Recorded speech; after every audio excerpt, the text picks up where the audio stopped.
Hello, good morning. How are you, my dear student? I hope you are fine. So, today we are here for one more English class. Bom dia, minha querida aluna, tudo bem? Hoje nós estamos aqui para mais uma aula de inglês. Vamos lá na sua apostila, na unidade 6, Unit 6, e hoje o tema do nosso estudo é sobre have and have got. Na unidade 5, para quem é meu aluno na língua escola, nós estudamos basicamente as regras e a principal função do have got.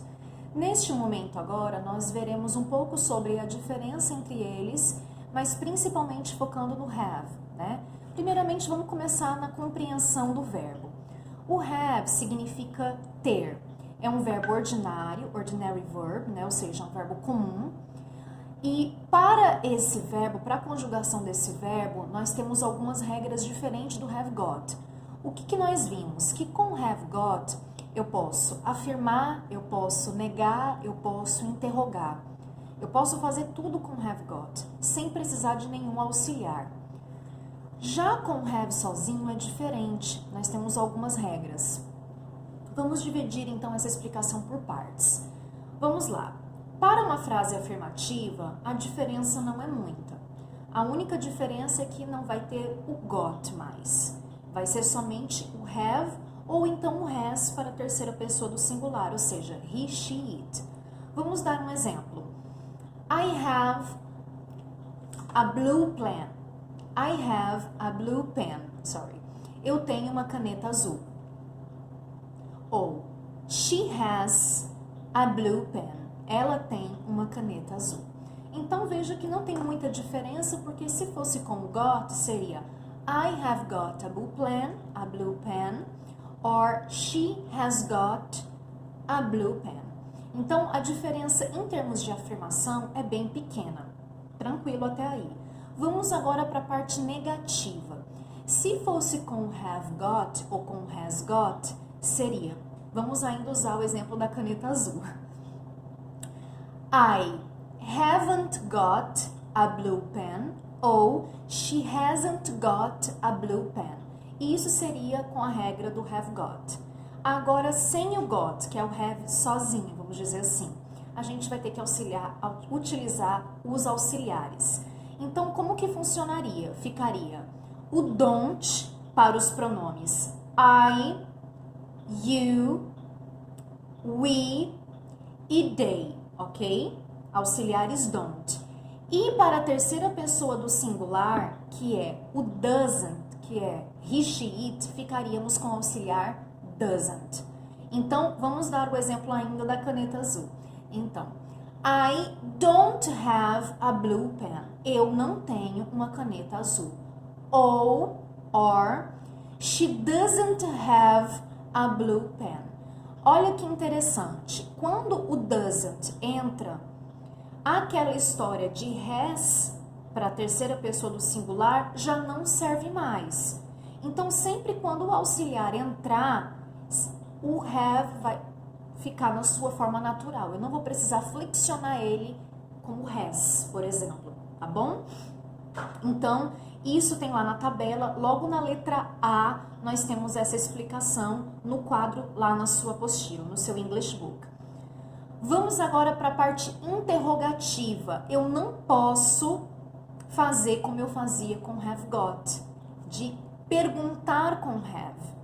Neste momento, o have vai ficar quietinho lá no lugarzinho dele e eu vou utilizar um auxiliar do e does para a terceira pessoa do singular. Vamos ainda continuar com o exemplo anterior. Agora transformar em pergunta. Do you have a blue pen? Você tem uma caneta azul? Ou então, does she have a blue pen? Ela tem uma caneta azul? Perceba que o auxiliar does também anula a necessidade de colocar o has. Então, o have fica normal, mesmo sendo terceira pessoa do singular. Tá? Vamos então aqui para alguns exemplos, certo? Lá da sua apostila na letra B, só para ampliar um pouco mais a questão do conhecimento nesse sentido. Antes de começar aqui com os exemplos, na maioria das vezes eu posso utilizar tanto o have sozinho como o have got, na maioria das situações. Aqui eu tenho, para falar sobre coisas que me pertencem, certo? Seja objetos, ou seja, relação de parentesco, posso utilizar tanto have got como have sozinho.